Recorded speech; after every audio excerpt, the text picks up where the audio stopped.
we're there every day. We're part of these kids' lives every day.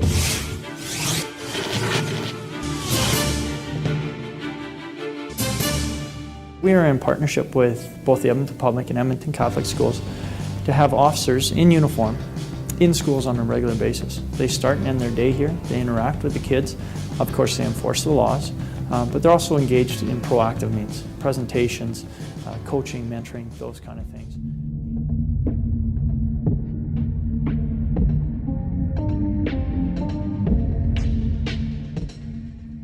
Hi, I'm Oumar and you're listening to Is This For Real? A podcast about policing and anti-Black racism in Edmonton.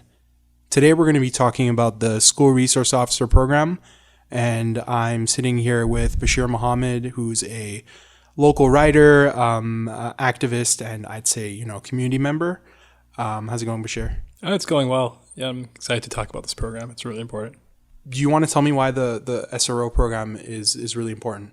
Yeah, I mean, it's important because I guess the SRO program is important to understand because it's over $1 million, budget item. It's kind of surreal when you think about it because this $1 million budget item puts police officers in our school. Their mandate is effectively to police and surveil, our kids.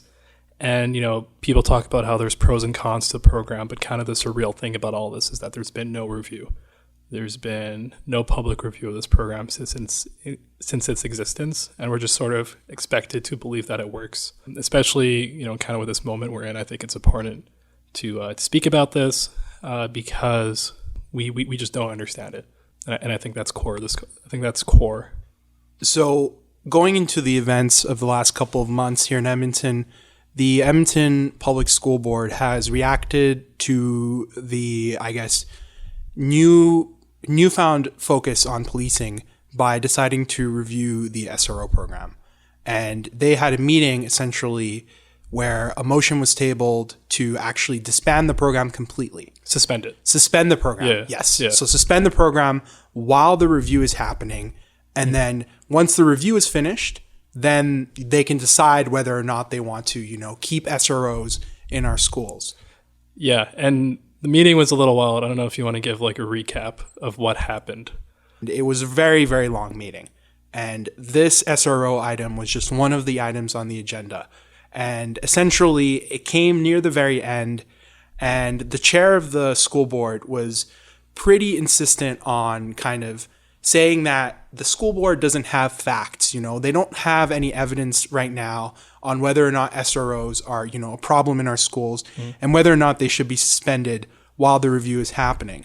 So she defended not suspending the program. The school board, they actually came close to, they actually had a vote to suspend the program. And the wild thing was that the vote was tied and there is a bunch of other drama. I don't know if you want to just kind of go over it briefly to give some context. So essentially what happened was at the very end of the meeting, one of the school trustees, I'm blanking on her name. Do you want to tell me your name? Yeah, it was Cheryl Johnner. Yeah, so Cheryl Johnner essentially spoke up at the end of the meeting, and we're going to play the clip for you here, but said an incredibly racist thing about, students in her kind of school zone. And after saying that racist thing, they just voted and the vote was tied.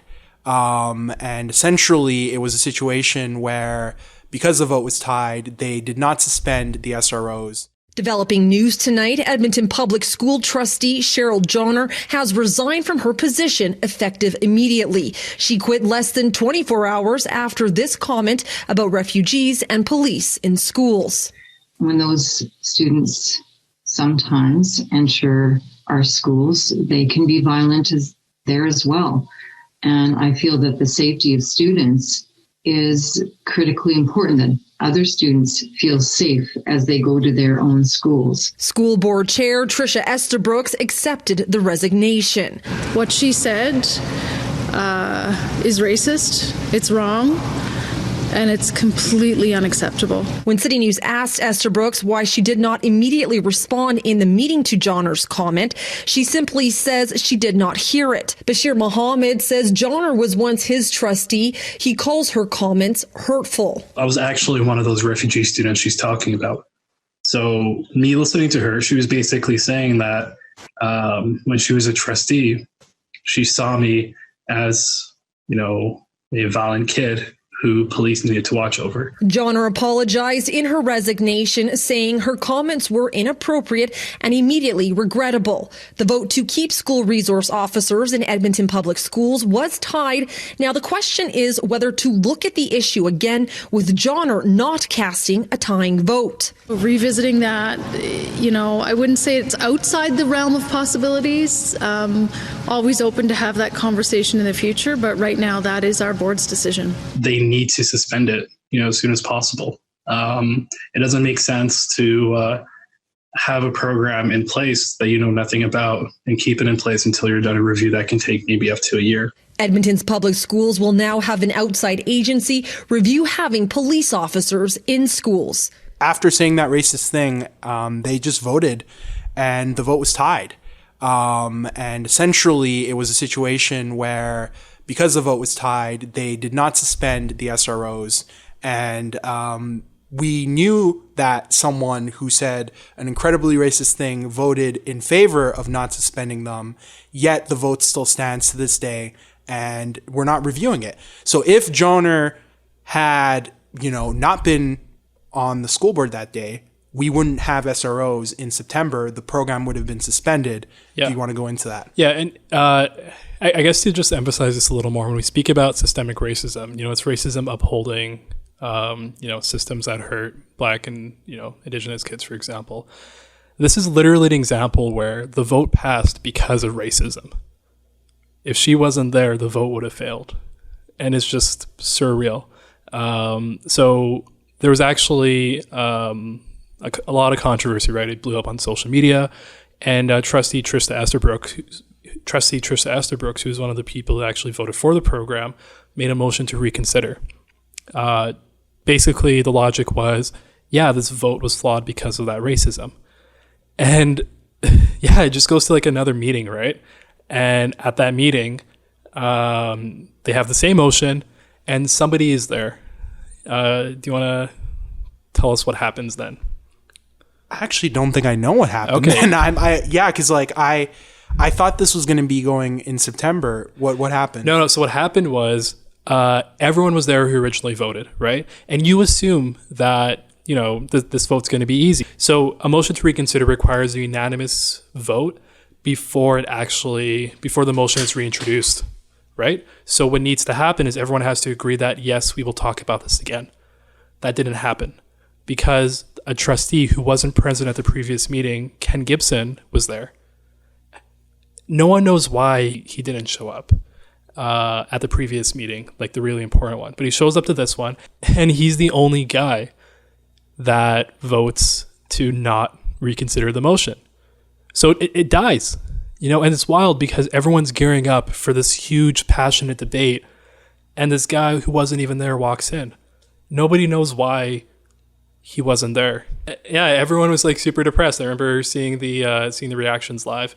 And now this is why I guess we're talking about this now, because it comes back September 8th, or at least everyone is suggesting it will come back. Trustees are saying that, yes, we will bring this back September 8th, which is the next board meeting. So I guess that's why we're talking about this now. And after the first vote, Trista Estabrook made these comments saying that, it's important to listen, how we truly need to listen to people, even though trustees weren't listening to people who have been calling for a review of this program for years. She made these comments, and you can hear them now. There is process that needs to be followed. And part of that process, again, is listening to people, right? Truly listening to people and having a conversation about the role of police officers in our schools. We think it's important to listen to people and people who have things to say about the SRO program. Oumar, you have a guest who you'll speak to later. Can you tell us a little bit about this person and why their story is important? Yeah, so I talked to an Edmonton high school teacher, And essentially, they have a firsthand experience with what it's like to have an SRO in their school and the damage and the impact that, the police have done in, her community. She's seen it over the years. She has, like I said, direct experience with it. And I think it's one of those things where she's seen students be directly targeted. She's seen students be harassed. So when we talk about the SRO program, and we talk about listening to people, I think she's a perfect example of who we need to listen to. We should be listening to teachers. We should be listening to students. We should be listening to people who actually have to be, directly impacted by the police. We shouldn't be listening to school board trustees. We shouldn't be listening to police administration. We shouldn't be listening to, I don't think, school administration, because it's clear that these people's only agenda is keeping police in schools and keeping police happy. And I think that's completely wrong. For sure. And for some context, I guess to just emphasize that point, the superintendents of both school boards in Edmonton actively support this program to the extent where the superintendent of the Catholic school board actually wants them in elementary schools. Like, they straight up said that. And if you think about it, like, it's kind of surreal. There's no other program where you spend over $1 million and actually increase it without doing some sort of review. In order for you to truly understand the impact that our interview with this high school teacher is going to have, I think it's really important to establish a foundation of what does it mean for Edmonton students in our community to have school resource officers in, all of our junior highs, all of our high schools, almost all of them. What does that mean, Bashir? Yeah, I mean, it's just surreal. I talked to a lot of people who actually didn't have cops in schools, and yeah, it's I don't know, it's just kind of a strange system. And you're right, like, we do need a foundation to understand these problems. So anyways, I produced this clip for the podcast. It's kind of my experience trying to understand the program.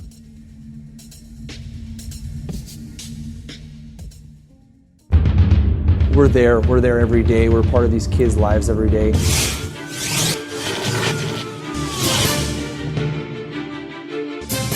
There was a homicide a couple of years ago where there was suspects outstanding, and they just had a description of a vehicle and a nickname. And they came to me asking, do you know this person? And of course, right away, knowing your kids inside and out, you're like, oh yeah, of course, this is who it is.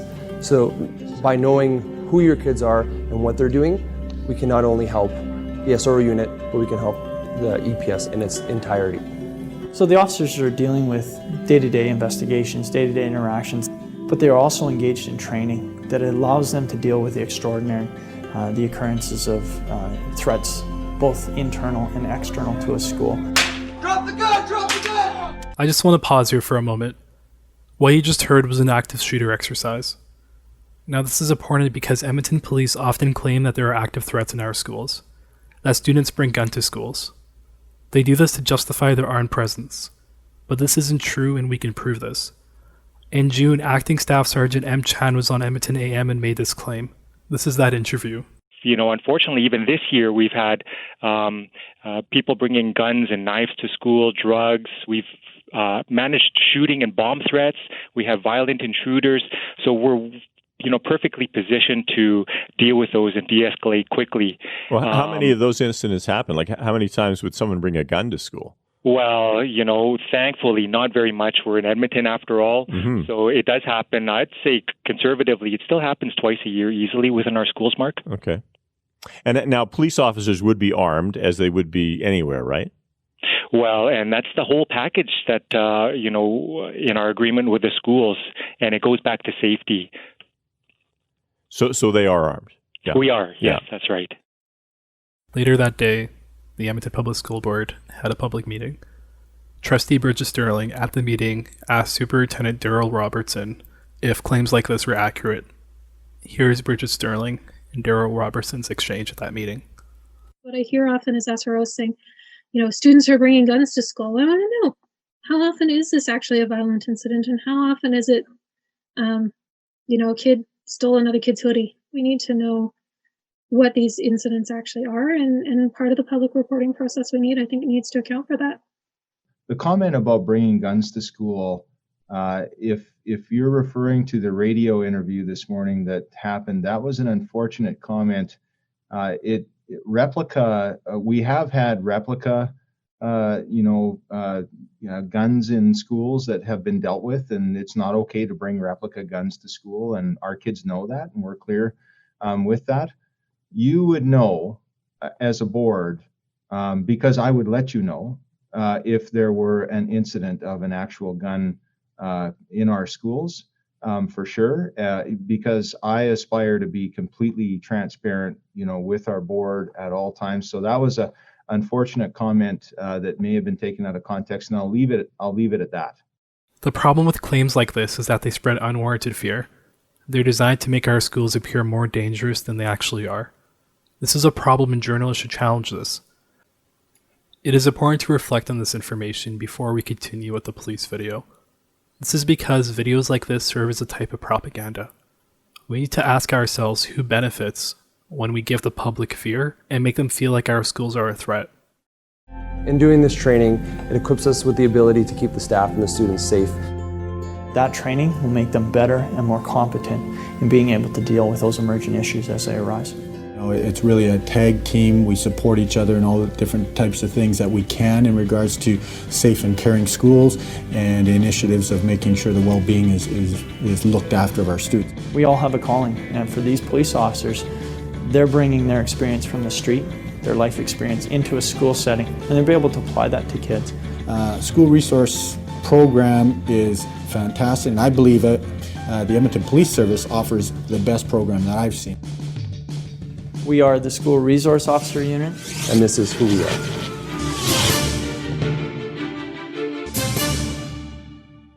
I watched that video again, and I noticed something familiar. I realized that I recognized one of the officers, and I also recognized the hallways of the school they were in. It was my high school, Queen Elizabeth, located on the north side of Edmonton. This made me feel weird because I remembered what our constable would do to my friends. He would find my friends, who were just low-income kids, and expect them to pay hundreds of dollars for small bylaw infractions. They would also target my friends for weed and give them criminal charges. From what I saw, these cops were a surveillance tool and a quick way to the downtown law courts. These experiences were painful, but I'm not sure if you'll believe me. One thing about being black in Edmonton is that you wonder if your experiences are real. Your experiences are racism. This is because it's almost impossible to prove that they are real. And the SRO program is the perfect example of this. Something that we need to examine more closely. Doing this will allow us to build a foundation so that we can see the true scale of these problems.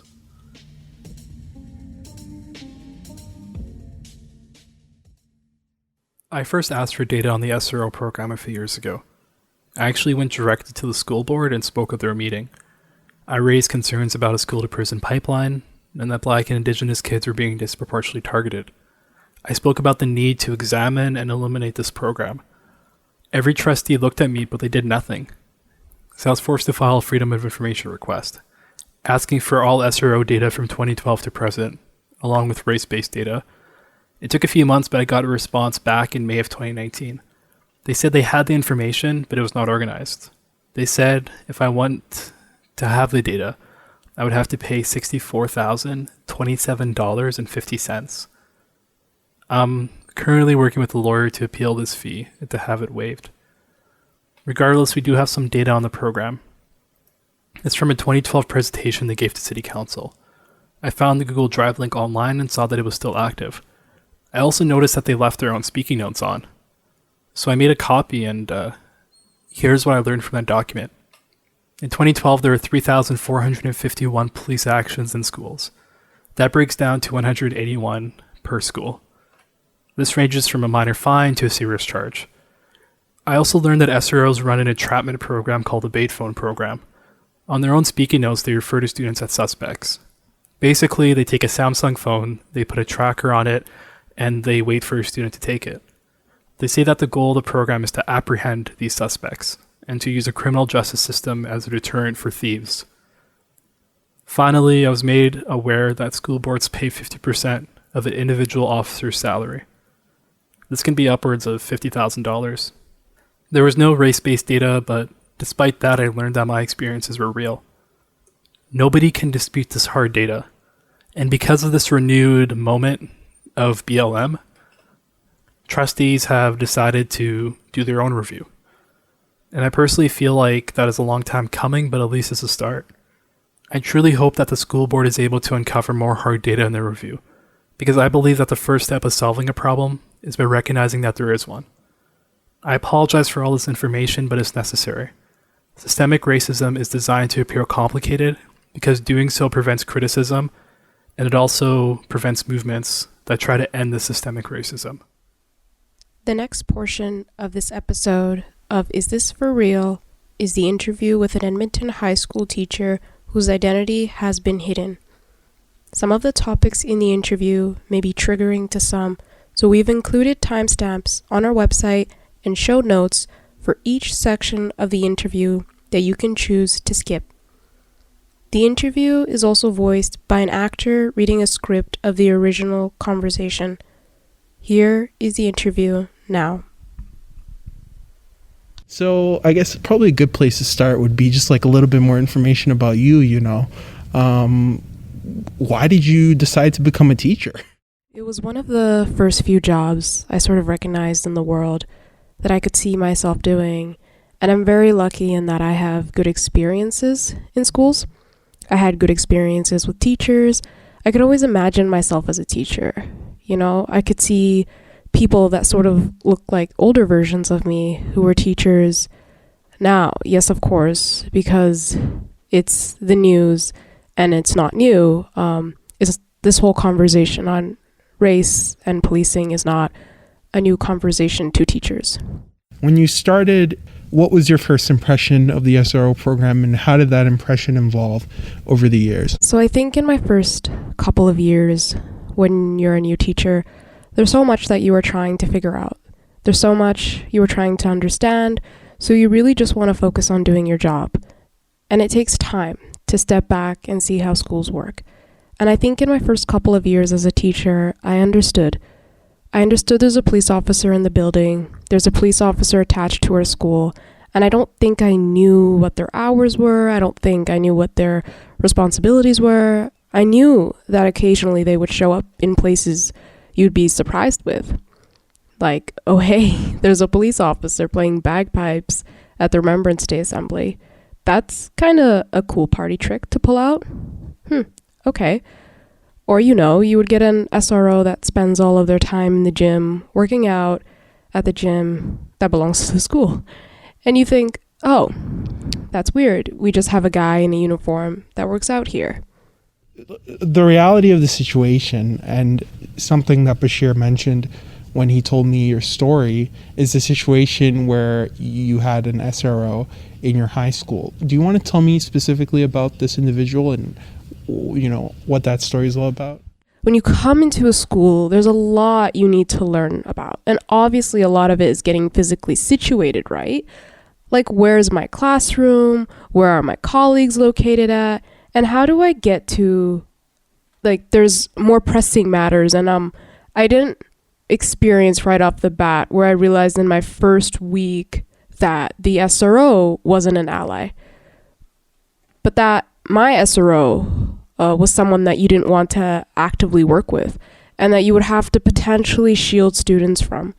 And the SRO would ask me, how's it going with your students? I saw, oh, this is fine. And we were going to have to go through the student handbook and, explaining those procedures we did. All the classical information of this is what you need to know about a fire drill, right? These are the forms you need to sign. This is where you need to go to get your bus pass, all the basic info you would need at the beginning of the year. And the SRO was there, and I said, you would actually get a laugh of this because you would have to, at one point of the planning, you would have to go through with the students the student code of conduct, like they can't bring weapons to school. And, the whole class was kind of fixated on joking around about, classic 15-year-old kids had the conversation. So what's a weapon? Oh, is a pencil a weapon? Like very typical 15-year-old conversations. So I said you would get a kick out of this conversation and told the SRO that we as a class agreed everything's a weapon and not to bring anything to school. So, I told him about how the whole class had this great laugh. I was like, one kid was really into what's considered a weapon. So the SRO asked, what's the kid's name? And I said, oh, he's super funny. You would like him a lot. And I dropped the name. And that was it. And we carried on our ways. The next day, the kid gets pulled out of my class by the SRO, and the SRO takes him to his office. So for context, he has a separate office. It's not attached to the main one. And, he just reads this kid the riot act and questions this kid about why he wants to know about weapons. What is a weapon? What kind of weapons is he talking about? And leans right into him. And, it comes to nothing because it can't go anywhere other than, I know who you are, I got my eyes on you. And so here's this big white dude yelling at a shorter, smaller 15-year-old boy, 15-year-old black boy. And the conversation was one that we all had as a class. We had this conversation about if you know Kung Fu, then you're not allowed in the building because, your body is a weapon. And so this was a conversation we had as a whole classroom. There wasn't one specific person that was actively, vetting for something upsetting. So as a teacher, I was mortified. I was horribly embarrassed that I had done this, and I very much feel like I did this to the kid, and I didn't know how to protect this kid from the cop. And that this kid in his first week would feel like I had a problem with what we were all having as a conversation as a class, and that I would immediately rat him out to the SRO. And the SRO would let him know that his high school experience was going to be under watch by this cop. That this is someone that doesn't care about students. That this is someone that doesn't care about our minority students. That this is someone who doesn't care about our young women. That this is not an ally. This is not a good cop.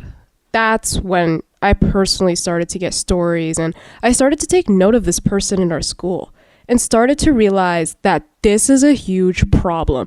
If this is a person that has the ability to stay in your high school for 4 years and be recognized by the staff as not a good person, and to be recognized as someone working to the detriments of students, and that there's nothing to be done except for hope that this is going to be his last year, and that someone would replace him that's better, right? That's a really bad feeling as a teacher and as a person. And you just start to see this as a person. I know I had an experience with an SRO who would not help students who were being... Okay, so we had an issue with our female students who would be inappropriately touched in halls. Their butts would be slapped or they would be grabbed, and they were feeling incredibly uncomfortable. And they were trying to figure out ways in which we could prevent this. And it kept coming back to, we can't do anything. It's just a he said, she said type of thing. But we had cameras. We had cameras inside our buildings. These incidences would be caught on camera, and no one was willing to use the cameras. How mind-blowing is that? Like, we could use all the cameras all the time when property is stolen. A kid comes to class, gets distracted, and their bag is gone, right?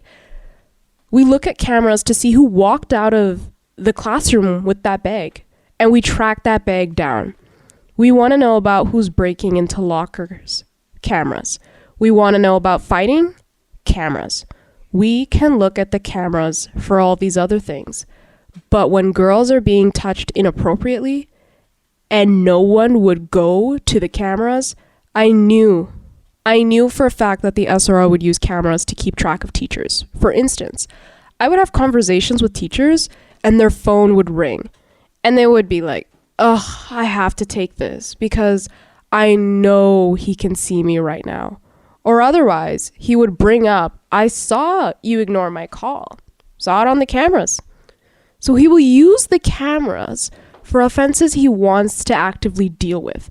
He will use cameras to keep tabs on people he wants to keep tabs on. But he wouldn't use the cameras to help young girls that were being violated, that were being assaulted in our building.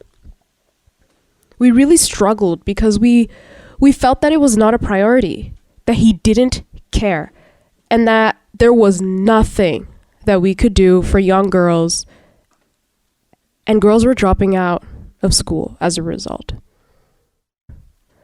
Yes, it's terrifying to realize that, yeah, if you had a bad day, they have a real ability to teach 15-year-olds that cops aren't your friends, and in fact that they're here to arrest you.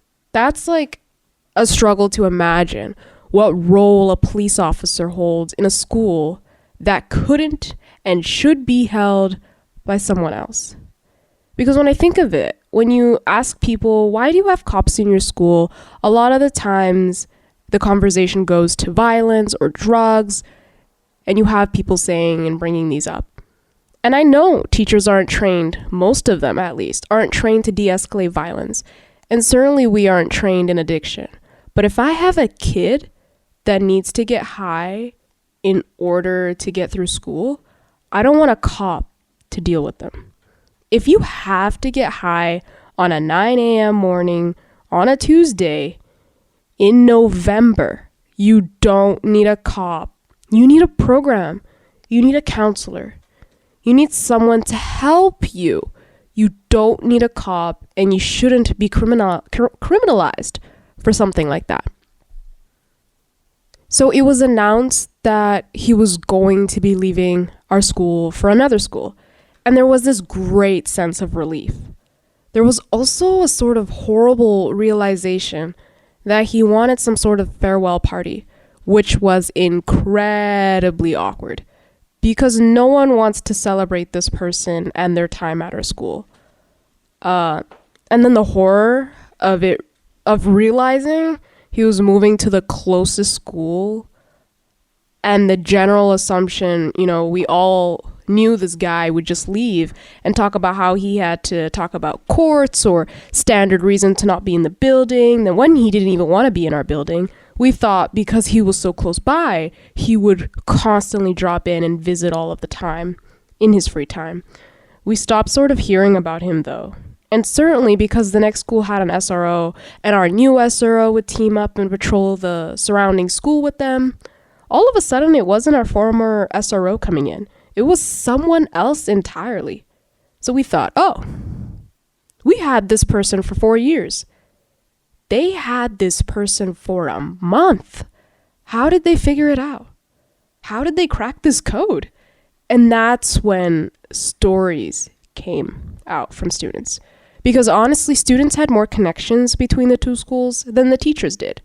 And students began relaying the horrifying stories that this is, again, this should be taken with a grain of salt because it's information coming from students. And even if it's from a student I know that a student network will exaggerate this. But the story that came out was that the school had to immediately remove this SRO because of a relationship, a romantic relationship that he had with a female student. And sort of the realization and horror of hearing it from students was different for me. But I think the worst realization is that they felt it was an inappropriate relationship, but they wrapped it up in the fact that it's just because he's older than she is, but not because she can't possibly consent. If this is happening, it's happening because of his position in power. In my interactions with him over time, I certainly never felt comfortable as a teacher or as a professional, but I also never felt comfortable as a woman, right? I didn't feel comfortable how he interacted with students, and I certainly never felt he had the best interests of female students at our school. And so I wouldn't be surprised if he continued to have inappropriate connections and focus on some and ignore others at our school. I'm also just really frustrated that, whatever the reason that they felt the need to remove him after a month that he's no longer an SRO, but he's still a police officer, right? And I'm not privy to any of those conversations and what would happen there, but it doesn't appear to have any consequences other than that, you know, you don't get to call in from a school anymore, which is so disappointing because then that person gets to continue to pull in a paycheck and continue to be a bad cop, just somewhere else. I don't need a cop in the school to protect me. Most of our kids don't need a police officer all day, every day in a uniform. They are never allowed to be out of their uniform. They are always in uniform. And no one is saying that a police officer can't come and volunteer, you know, their time in schools. I would love it if a police officer decided to use their free time to come and coach and team with teams, you know, and to come and be a supervisor even on a field trip, to come and speak to students about how they became a police officer. I would have no problem with a police officer actively choosing to be a part of a school. But what I have a problem with is a police officer who takes a gig in a school and doesn't realize that just the sight of them is terrifying to some students. So now we're in an interesting position where these things are actually being taken seriously for probably the first time ever. Yeah. And, you know, change isn't happening and it hasn't happened yet, but we might be on the horizon of it. Yeah. So what are your hopes for the SRO program after what you've seen since the death of George Floyd and, you know, since we're in this new moment?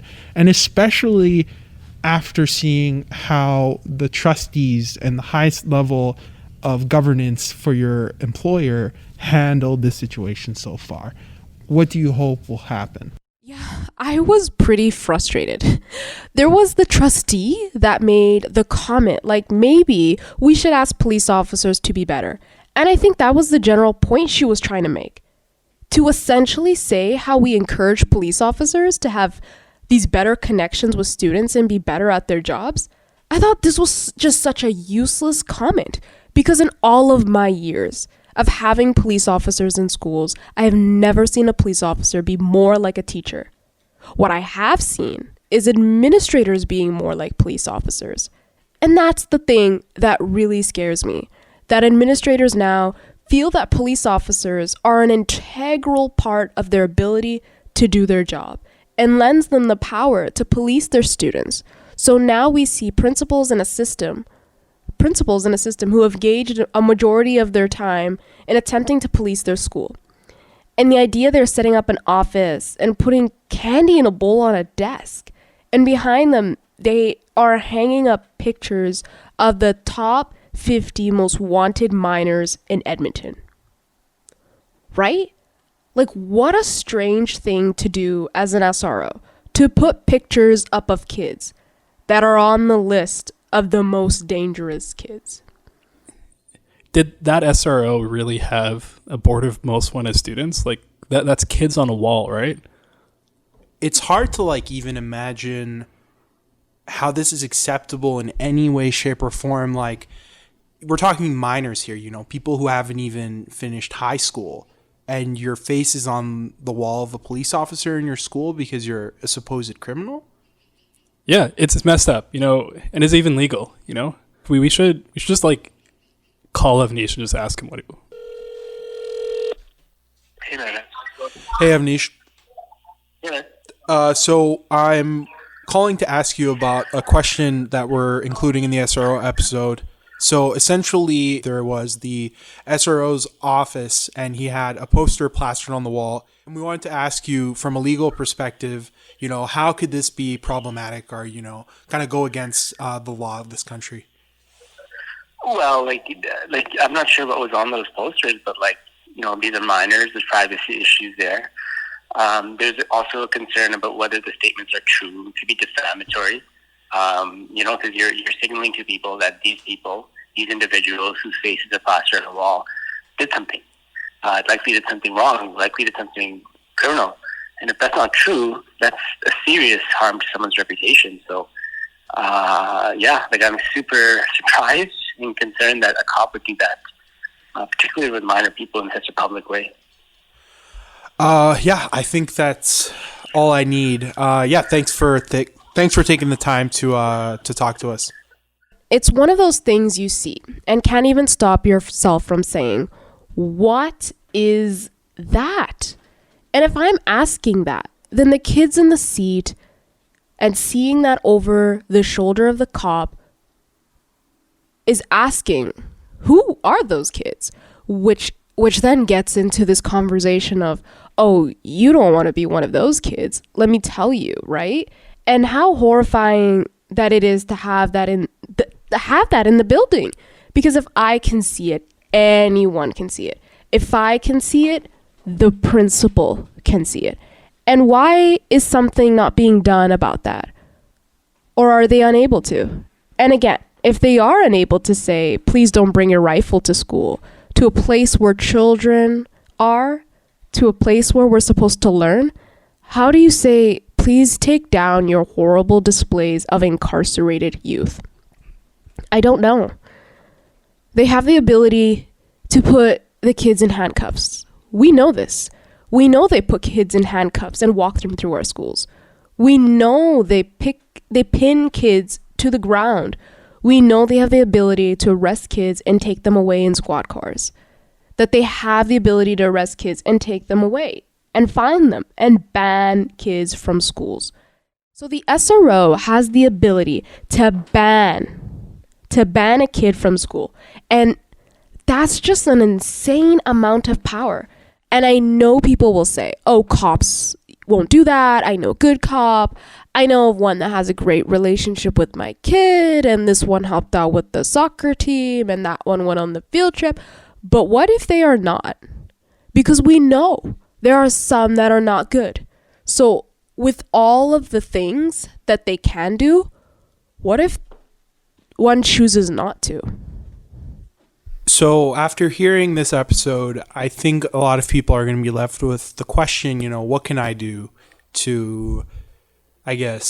what can I do? If you are left, wondering what can you do, if you're confused, frustrated, whatever, this is your chance, speak at that meeting.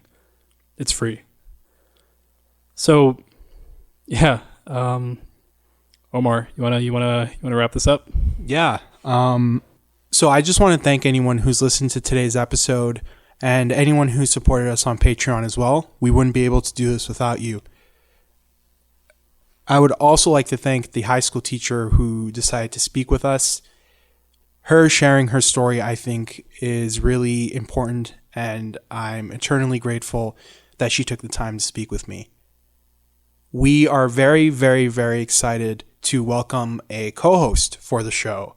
So, ooh, co-host. Yeah, co-host. You heard that right. Yeah. So, is this person going to be consistent? This is going to be consistent. We are reorganizing our plan and essentially bringing our co-host on as an equal partner in Let's Find Out. So for some context, Oumar used to work on this podcast called Let's Find Out. It's good. You should listen to it. But you're saying they're an equal partner. Does that mean equal pay and everything? That means equal pay. That means equal pay between me and them. That means equal airtime during the podcast. That means, equal, access to this really good platform. And I think that also means equal perspective. We're going to really get to see their unique perspective on all these issues. Yeah. And they have a pretty unique perspective. Yeah, I'll say that much. So when do you get a chance to hear this person? So you're going to be able to hear them for the first time starting in September. So definitely look forward to that. Sweet. I'm excited. I'm really excited too, man. It's going to be really good. I think we'll end it off there. Thank you again for listening, and we'll see you in September.